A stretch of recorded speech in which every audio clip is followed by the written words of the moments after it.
안녕하십니까. 토마토 투자클럽의 김민준입니다. 또 명인의 복귀 시간이 돌아왔습니다. 오늘 시장 어떠셨는지요? 오늘 체감지수가 그렇게 좋으시지는 않으셨을 것 같습니다.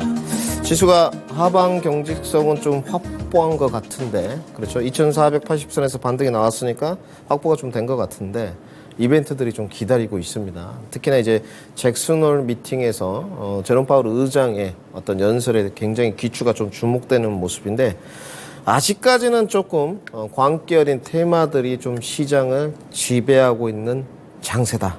뭐 걱정도 되고 또 선수 프로 영역이기 때문에 상당히 어려울 텐데 좋아 보이지는 않습니다. 이런 모습이. 조금 더 주식 투자를 주도주를 조금 편입하고 대장주의 흐름을 보는 게 좋은데 이런 광기어린 테마들이 계속적으로 득세하고 있다는 것은 지금 시장 자체가 좀 과열이다. 테마의 과열이다. 이렇게 좀 언급을 해야 될 것 같습니다. 오늘 코스피 지수 2515포인트. 딱 하방 경직성 레인지 범위입니다. 0.28%. 좀 정강후약이었죠. 마무리가 됐고요. 코스닥도 0.52%가 올랐습니다. 893포인트 마감이 됐는데, 실질적으로 체감지수는 그렇게 높지는 않았어요. 아무래도 테마단에 좀 흐름이 가는 모습들이, 이런 수급의 제한적인 요소, 그리고 잭슨홀 미팅을 앞두고 있다 보니까 외인 수급들이 철저하게 관망세를 좀 연출하고 있었습니다. 오늘 뭐 현물 매도세가 좀 있었습니다만 거의 없었다. 매수 매도가 거의 충돌했다. 뭐 이렇게 좀 보여지고, 보통 그렇게 되면 선물로 좀 견인차 역할을 하는데 오늘 선물도 1000계약이 못 넘어가는 이런 형국이었습니다. 상당히 외국인들도 포지션에 대한 좀 고민을 하고 있구나. 이렇게 좀 반증이 쓰여지는 것 같습니다. 결국은 외인들의 수급이나 이런 부분들이 어떤 방향성이 좀 결정돼야지만 자기들이 정할 수 있을 터인데 스스로 지금 정할 수 없는 거죠. 워낙 잭슨홀에 기초가 좀 주목되고 그다음에 국채 수요 부분도 좀 문제가 있고요. 자, 미증시부터 좀 봐보겠습니다. 미증시는 지금 7월 19일 이후에 보게 되면 상당히 조정을 좀 깊이 받았습니다. 그죠? 레인지 범위를 그때 15,000포인트 이야기를 했었는데 조금 더 빠졌어요. 네. 조금 더 하방으로 빠지고 나서 지금 단기 리바운드가 조금 나오는 구조인데, 내용을 보게 되면 미국 시장도 마찬가지죠. 여러 가지 이슈가 있는데 딱 두 가지를 먼저 정리해 보면, 첫 번째는 시장 방향성이겠죠. 여기 딱 하나 좀 더 써보면 잭슨홀이겠죠. 잭슨홀 관망세. 그 다음에 두 번째를 보시게 되면 이 부분이 중요할 것 같아요. 왜 중요하냐? 여기는 연준의 코멘트에 따라서 좀 좌지우지되는 부분인데 팩트적인 요소가 있죠. 국채인 것 같습니다. 네. 국채 내지는 또 국채 수익률이죠. 이 부분은 상당히 좀 우려감이 있습니다. 왜냐하면 15년 만에 지금 국채 수익률이 뭐 10년물 만기 국채 수익률 보게 되면 4.3까지 올라가는 모습인데, 저는 이렇게 생각을 합니다. 이거는 어떻게 보면 재정정책의 일환이고 여기는 지금 통화정책의 일환인데, 뭐 제롬 파월 의장이 잭슨홀 미팅에 나와가지고 국채 수요도 없는데 국채 그만 찍어라 이렇게 말할 수가 없는 부분이잖아요. 네.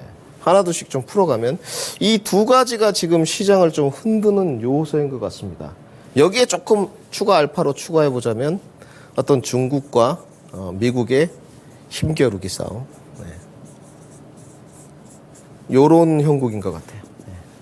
결국은 어떤 기축 통화의 자존심, 뭐 이런 것 같습니다. 지금 미국이 원하는 모습 아니죠. 올해 미국은 달러 약세를 계속 원하고 있었고 실질적으로 달러도 많이 내려왔습니다. 114불부터 99불까지 내려왔는데 99불에서 지금 103불까지 단기 반등세가 가고 있거든요. 단기 반등세가 왜 가고 있느냐? 미국의 자체적인 이슈냐? 그래 보이지는 않습니다. 자, 어찌됐건 잭슨홀 미팅이 있는데도 전일은 상승 마감을 했습니다. 왜 상승 마감했느냐? 나오지도 않은 엔비디아 실적 기대감이었어요. 23일 날 엔비디아 실적이 나오는데, 23일 날 나오는데, 뭐 실적을 나오지도 않았는데 호실적 쓸 거라고 합니다. 이런 기대감의 목표가들을 계속 올리더라고요. 미국의 증권사들이 계속 목표가를 상향하면서 뭐 높은 데는 700불 넘게도 있습니다. 미국 증시를 좀 상승 마감으로 이끌었다. 그리고 기술적인 반등까지.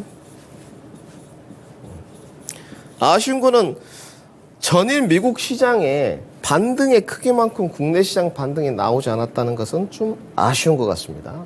그러면 미국 시장의 반등의 꼬리를 이끈 요소가 있을 텐데 엔비디아 플러스 결국은 필라델피아 반도체 지수가 될 것 같습니다. 엔비디아부터 좀 먼저 보시죠. 그러니까 지금 우리가 시장의 구조를 보게 되면 2차 전지냐, 실질적으로 반도체. 반도체는 저는 이야기할 때 특히나 이 앞에 하나 붙이죠. AI. 저 김민주는 그렇게 이야기했습니다. AI 반도체는 새로운 캐시카우다. 이렇게 이야기를 했는데 지금은 인정을 좀 하는 분위기인 것 같습니다. 물론 우리가 증권사의 뭐 리포트를 다 믿을 수는 없는 쪽이지만 엔비디아의 이 목표가 상향은 시사하는 바가 좀 있는 것 같습니다. 결국은 높은 수요를 반증하는 게 아니냐. 이렇게 보여집니다. 그렇기 때문에 실적 기대감도 있었고 엔비디아가 이렇게 잘 끌다 보니까 미국 시장을 주도하는 것은 2차 전지는 아니거든요. 미국 시장을 주도하는 것은 역시나 반도체였습니다. 필라델피아 반도체 지수 모습인데 잘 올랐죠. 박스권에서 계속적으로 쭉 올라갔고 미국 시장을 상승으로 이끌었고 그리고 여기서부터 지금 단기 조정세 리바운드. 미국의 나스닥의 모습이 그죠? 미국 나스닥 모습이 필라델피아 반도체 지수하고 거의 유사한 모습이에요. 필라델피아 반도체 지수가 오르면 나스닥 오른다. 다른 기술주도 반등한다. 물론 전일 테슬라도 좋았습니다만은 결국은 미국 시장의 주도 역할을 하는 것은 2차 전지보다는 지금 현재 AI 반도체다.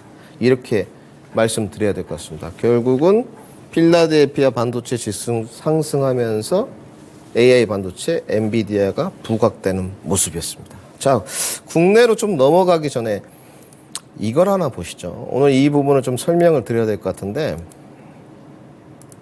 원달러 환율 모습입니다, 여러분들. 이걸 왜 들고 왔냐면 뭐 기본선과 회기선, 변곡점 정도 줄을 그어놓은 건데 지난번에 여기 고점 찍었죠. 그리고 나서 바닥까지 떨어졌다가 올라오고 이게 기본선과 회비선 안에서 계속적으로 등락 과정을 되풀이했거든요. 그렇죠. 여기 지금 제가 줄을 딱 지어보겠습니다. 지어보면 정확하게 보이실 텐데. 자, 지금 지운 상태입니다. 그러면 지난번에 우리가 고점 한번 봐보죠. 지난번 고점이 어디죠? 한 번, 그죠? 두 번, 그죠? 약간 기본선과 회기선이 이탈하면서 추세가 좀 변환되는 모습이에요. 지금 여기가. 근데 지난번 직전 고점을 아슬아슬하게 넘어가진 않았습니다. 여기 위에가 좀 뻥 뚫려 있어요. 그죠? 왜 외인 수급이 오늘 좋지 않았냐? 이 방향성 결정을 못한 겁니다. 고로 잭슨홀을 본 거죠, 지금. 야, 잭슨홀 때 제롬 파월 의장이 매파적인 이야기 할 것 같은데 위로 가버리는 거 아니냐. 그러면 따라 붙겠다는 거거든요. 결국은 원달러 환율이 올라간다. 외국인 투심이 안 좋아질 것이고 우리나라 외인 수급도 안 좋아질 것이고 코스피 지수는 2480선을 하향 돌파할 가능성이 높아집니다. 그러니까 방향성이 측정이 안 되다 보니까 테마 단달이 득세라는 겁니다. 그러면 다시 잭슨홀 미팅 때 비둘기적인 이야기를 해줘요. 시장에서 좀 원하는. 그럼 어떻게 됐습니까? 원달러 환율이 다시 말려서 들어오면서 추세선 안으로 다시 들어오겠죠. 이러면 시장이 우호적으로 갈 수가 있는 쪽입니다. 그러면 이 달러를 결정하는 원달러 환율을 결정하는 요소는 결국은 미국의 달러 인덱스고 조금 더 근본적으로 가게 되면 제롬 파월 의장의 코멘트인데 이거는 그렇게 결정이 될 수 있다고 쳐요. 방향성은. 근데 결정이 안 되는 요소가 하나 있죠. 지금 굉장히 불안한 요소. 시장을 악재로 만드는 10년물 국채 수익률입니다. 그래서 이게 지금 뉴스가 나오고 있죠. 15년 만에 가장 고공행진이다. 지난번 고점 넘어갔습니다. 여기 넘어갔어요. 네. 전일 좀 빠지는 것 같더니 지금 4.35거든요. 네, 10년물입니다. 너무 높아요. 아니 수요도 없는데 수요가 없는데 계속 찍어대요. 지금 상당히 이게 진퇴양난입니다. 밑에도 좀 견고하고 꺾어져서 결국은 좀 내려와야 되는데 그래서 이것도 박스권이었죠. 상단은 4, 그죠? 상단은 4였고 하단은 3.3 정도. 이렇게 계속 왔다 갔다 했는데 이 돌파를 해버렸어요. 근데 이 부분에 대한 해결책은 쉽게 방향성이 나오지 않을 것 같습니다. 그래서 시장이 굉장히 외인들도 고민을 좀 하는 것 같아요. 달러를 보게 되면 잭슨홀 미팅 때 뭐 비둘기파적인 내용이 됐던 맥파적인 내용이 됐던 제롬 파월 의장 코멘트에 따라서 연설 내용에 따라서 정도 방향성이 결정이 되겠는데 시장의 지금 불안 요소를 자극시키는 국채 그리고 국채 수익률 부분이 특히나 국채 수익률 부분 너무 고공행진을 하는데 이거를 안 찍어내야 되는데 계속 찍어낸다 이 말이에요. 수요도 없는데 이게 너무 고공행진을 가버리니까 시장이 계속 흔들리는 요소가 되는 거죠. 쉽사리 지금은 어떤 시장의 조성자, 주된 세력들, 외인 기관들도 포지션을 쉽게 못 정하는 모습입니다. 선물 포지션을 보더라도 거의 양방향 매매를 좀 해놓은 것을 볼 수 있습니다. 자, 그럼 국내 시장 좀 넘어와 보죠. 자, 오늘 국내 시장 지수를 좀 보시게 되면 2,515선 마무리가 됐는데 양대 시장이 장 초반에 뭐였죠? 반도체였습니다. 장 초반에.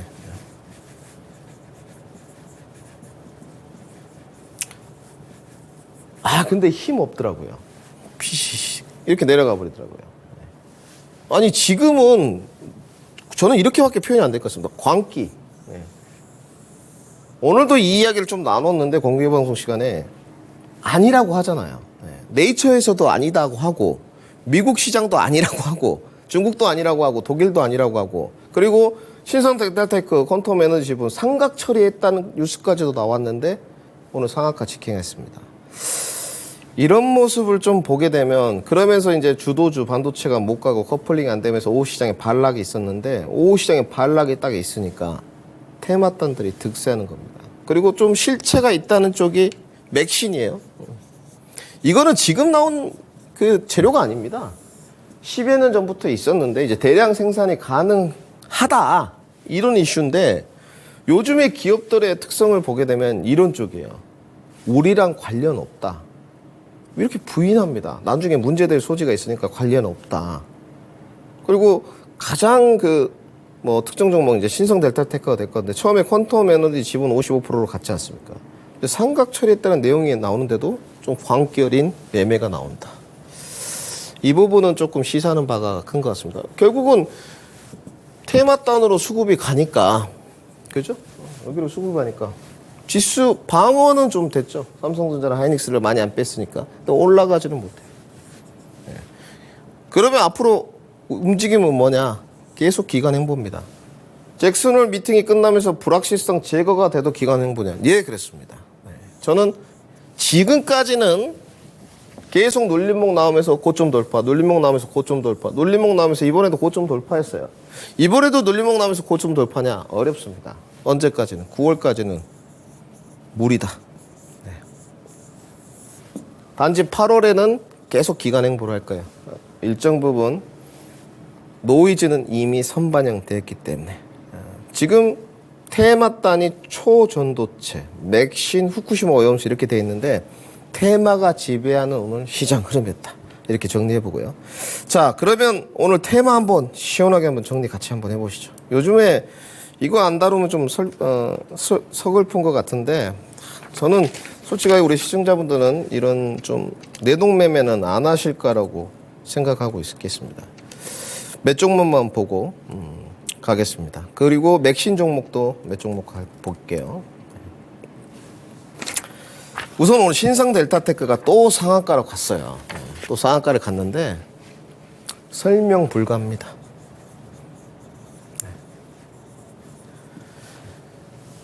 결국은 누가 웃을 것이냐. 저는 이게 폭탄 돌리기라고 보여지거든요. 원래 이거 아니었으면 뭐 저렇게까지 안 갔겠습니다만은 좋은 종목인데 뭐 하한가 갔다가 오늘 다시 상한가 갔다가 시장에 나와 있는 내용은 아니다 하는데, 그죠? 지분도 상각 처리했다는데 지금 계속 폭탄 돌리기 가는 쪽이에요. 특정 종목의 수급세가 들어오는 것 같습니다. 안타까웠고요. 그 다음에 오늘 맥신 종목들 초전도체보다 연속성 길이가 좀 짧아진 건지 오늘 뭐 이런 테마단들이 갈 때 최대 주주들 지분 정리하더라고요. 5일선에서 일단 반등했습니다. 나인테크도 추천도 해봤고 굉장히 좋은 종목이죠.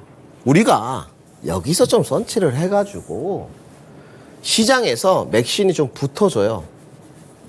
아이, 감사하죠. 우리가 여기서 선취를 했는데 이게 좀 붙어줬어. 감사할 노릇이죠. 그러면 여기에 선취를 해서 기다림으로 여기를 누리는 거잖아요. 근데 여기에 들어간 사람들. 이거 상한가 쳤어요. 분명히 매수한 사람이 있었겠죠.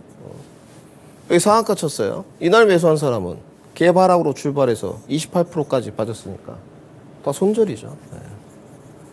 또 고수 프로들은 이 5일선에서 좀 트라이를 또 해봤을 거예요. 단기 반등이 나왔는데 이거 수급 누가 이끌었냐? JP모건이 이끌었습니다. 76만 주를 샀어요. 우리가 대동단결해가지고 공매도 세력을 이겨나가자고 하고 있고 에코프로나 포스코홀딩스 위대한 기업을 계속 사고는 있지만 실질적으로 특수한 상황인 것 같습니다. 거기는. 네. 이런 부분은 철저하게 우리가 외국인들한테 좀 밀려 들어가는 이런 모습인 것 같고 실체는 있는 것 같습니다. 분명히 맥시는 실체는 있어요. 실체는 있는데 긴 상용화 시간이 필요하다고 합니다. 그렇게 말을 하고 있어요. 실체는 있지만 상용화에는 긴 시간이 필요하다. 그리고 일부 기업들이 지레 겁먹고 우리랑 상관없다. 이렇게 말을 하고 있습니다. 결국은 광기에 매수하는 모습인 것 같아요. 광기. 좀 안타깝고 투자 지위가 상당히 필요하다. 냉정하게 이 기업의 맥신과 연관성이 있고 구조적으로 성장을 하는지 이런 좋은 종목도 나인테크 이런 좋은 종목도 시세가 같지만 그죠? 시세가 같지만 이거 아니라도 자북자북 올라왔을 거거든요. 오히려 이런 노이즈가 끼는지 별로 안 좋아 보입니다. 점검하십시오. 냉철하게 구조적 성장이 가능한지 살펴봐야 된다. 오늘 그리고 후쿠시마 오염수 또 있었어요. 네. 오늘은 뭐 반도체 쪽에서 한 종목, 그죠? 위드텍, 그죠? 한번 보겠습니다. 오늘 방사선 오염하는 것을 추적 관찰할 수 있다는 위드텍이 상당히 좋았고, 그 다음에 뭐 신성홀딩스까지만 좀 보겠습니다. 테마단 지금 정리를 하고 있거든요. 네. 좋아요. 네, 뭐 이거 후쿠시마 오염수 테마 할 수 있죠. 그런데 이번에 나온 게 아니에요. 이게 신성홀딩스 모습인데 지난번에 이미 한번 갔습니다. 이미 한번 갔단 말이에요. 가고 소리 소문 없이 후쿠시마가 들어가면서 이제 24일 날 방류한다고 하니까 그죠? 다시 갔단 말이에요. 그러면 지금 여러분들 측정해야 될 건 뭐냐? 이게 참 어려운 부분인데 초전도체도 마찬가지, 맥신도 마찬가지. 테마의 연속성 길이.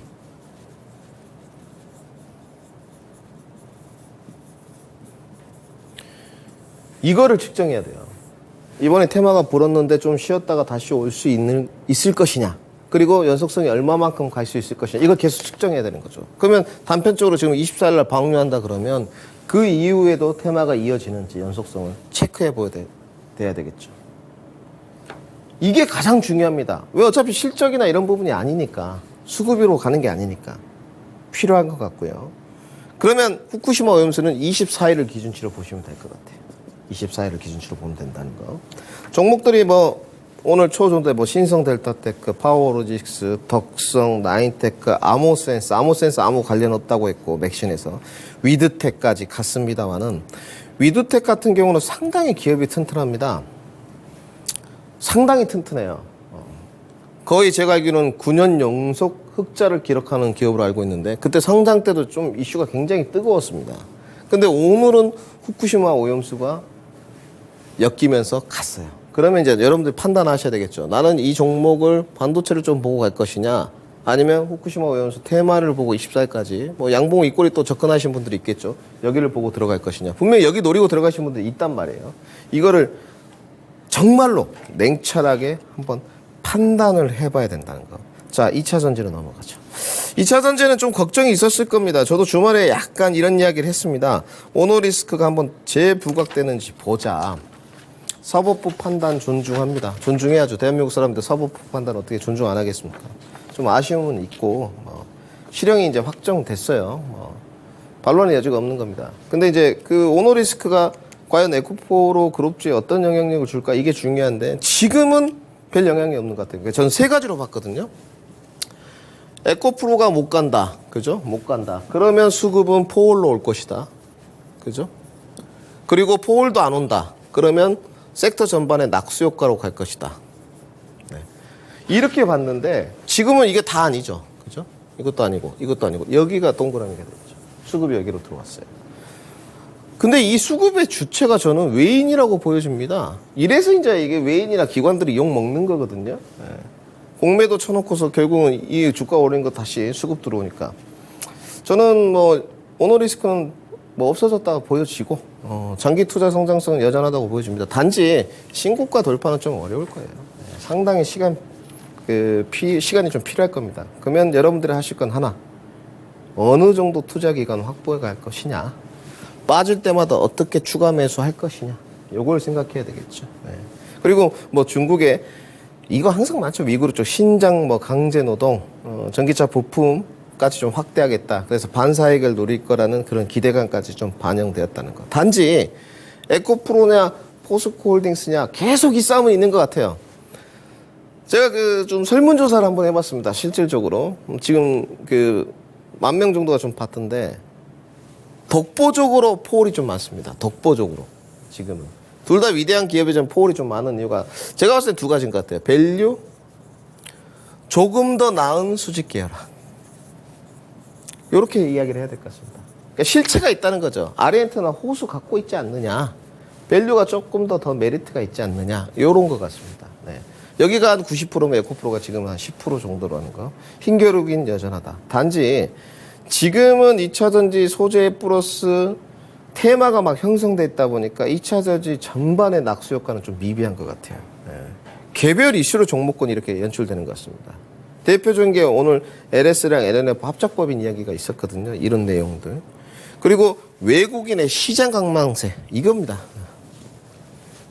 왜 테마가 득세하냐? 외인의 시장 관망세. 네. 이게 많습니다. 이거예요. 네. 굉장히 도드라지는 것 같아요. 개인 수급에 그래서 움직이고 있다는 거. 뭐 2차 전지는 여전히 중장기 우호적이라는 거. 단지 2차 전지 소재할지 장비할지 셀할지 분명한 투자 계획 필요합니다. 역시나 관심 종목 LG에너지솔루션, 에코프로, 포스코홀딩스, LNF까지 한번 봐보자. 자, 반도체 가볍게 한번 좀 할애하겠습니다. 뭐 삼성전자 좀 보고 뭐 삼성전자를 논하기 전에 오늘 시장에 삼성전자가 이런 것 같습니다. 하방 지지 역할을 해주는구나, 이런 느낌이었고 다시 한번 강조드리겠습니다. AI 반도체는 새로운 캐시카우다. HBM과 챗 GPT의 수요를 반증하는 모습이 전일 나왔다. 낙수 효과로 FCBGA까지 가고 있다. 기판 종목, 뭐 대덕 이런 것들 봐야 되겠죠. 분명히 FCBGA도 수급 개선이 될 것이다. 삼성전기, 대덕전자. 그러면 실적 개선도 이루어지겠죠. 우리가 반도체가 단기 조정 후에 눌림목 접근을 해야 되는 이유입니다. 그죠? 뭐 대독도 있고 이오테크닉스도 있고 한미반도체도 있고 어느 조정 구간에서 잡을지가 중요하다는 거. 자, 명인의 해안입니다. 간단해요, 우리 여러분들. 잭슨홀 미팅 제롬 파월 의장 뭐 발언 주목하겠죠. 원달러 환율을 보면 어느 정도 시장 방향성이 결정될 수 있지만 또 조정 기간도 결정될 수 있지만 아까 봤듯이 국채에 관해서는 상당히 좀 노이즈가 있을 것 같고 우리가 지금 하지 말아야 될 건 뭐냐. 잭슨홀 미팅 우리가 결과를 봐야지 뭐 에너지가 쏟는다고 잭슨홀 미팅이 달라집니까? 그거 아니잖아요. 그럼 우리가 에너지를 쏟아서 답이 나올 부분은 뭐냐. 내동매매 안 하고 추경매매 자제하는 거. 이겁니다. 벌어놨던 거 초전도체 맥신 쫓아가다 다 박살나면 필요 없는 부분이죠. 그래서 포트나 섹터 점검하시고 매매를 하실 거면 지수를 좀 보면서 이벤트가 끝나갈 때 저점 매수, 고점 매도 전략을 한다는 거. 주도주는 투자, 2차 전지 반도체 자동차 부품 주도주는 투자, 소외주, 제약바이오 중국 관련주는 순환매로 대응하자까지 정리해드리고요. 숲은 잘 봐야 될 것 같습니다. 역시나 주도주는 반도체, 2차 전지 파트고 지금 순환매 돌아가는 쪽은 제약바이오 중국 관련주예요. 제약바이오와 중국 관련주도 선별화가 필요하다까지 정리해드리겠습니다. 자, 행복한 저녁 되시고 성공 투자하십시오. 토마토 투자클럽의 김민준이었습니다.